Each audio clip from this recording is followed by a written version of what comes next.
For the few who remember the old world of mortgage and the concept of risk, those were surreal days.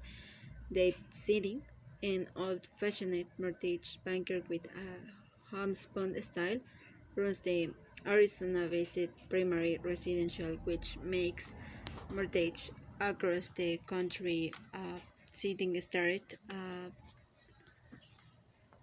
in mortgage banking in 1088 when there was a hating and aside from 1 year spent bagging groceries, he's never done anything else. He grew up in a world where making a loan was all about the fraud, his credit, collateral capacity, and character. We thought of learn like an aeroplane. He says it could fly unless it had all four parts. As he watched the growing insanity, he says he went from feeling scared to leave a seat out to thinking, what good I am? Have I just been following myself that I'm doing a job?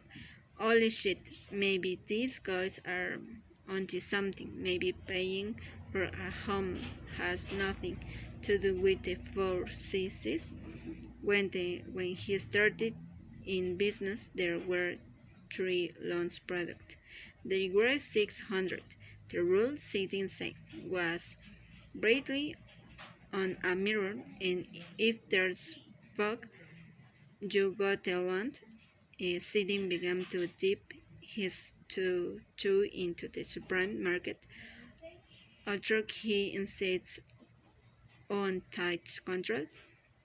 Every supreme loan that was offered at the branch was underwriting again at headquarters. He still remembers today in June. He got a call from a Wurlitzer who bought his company loans. This Wurlitzer was one of the largest organizations of the planet.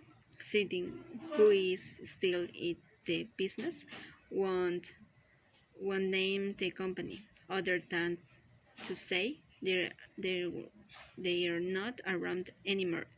They flew him to their headquarters because they wanted to talk to him around a conference to table sat at the sun meet in suites. They said, Dave, what's going on? Your company sells who's the lowest amount of approved loans of anyone we do business with.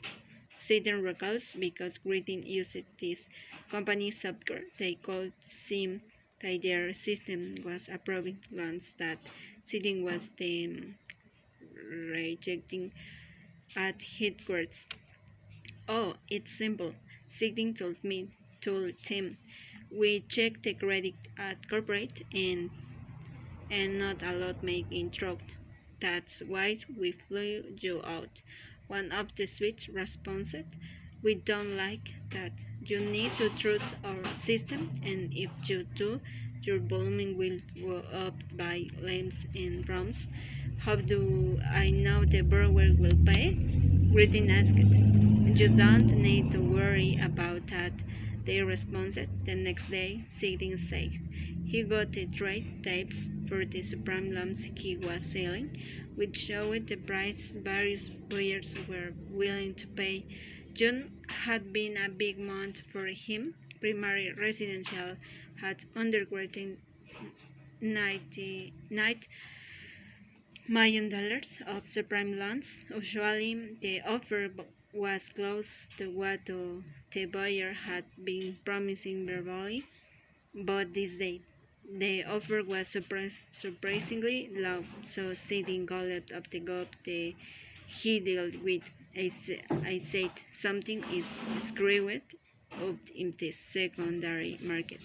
He recalls he said, I have been fielding those calls all day. It was a moment when the subprime market was tightening up, almost as if the bubble was coming to an end. Although the moment didn't last very long, it was enough for Sidney. Dave, the man said, I like you, get out.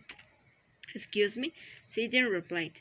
He dropped to himself. I just came from a meeting where people were telling me not to turn down loans. The man said, if you ever say a side this, it you will deny it, but if you want your company to be around, you will not fund another supreme loan. There is going to be a bloodbath. And so, Sidney says he called it an emergency board meeting and he shut down his teeny supreme business, even though his firm had just spent buying some necessary software. All my friends in the business were languid all the way up to the bank. He says over the next 2 years he watched his business pals make millions and buy private jets and mansions. He remembers thinking to himself, what's the crap?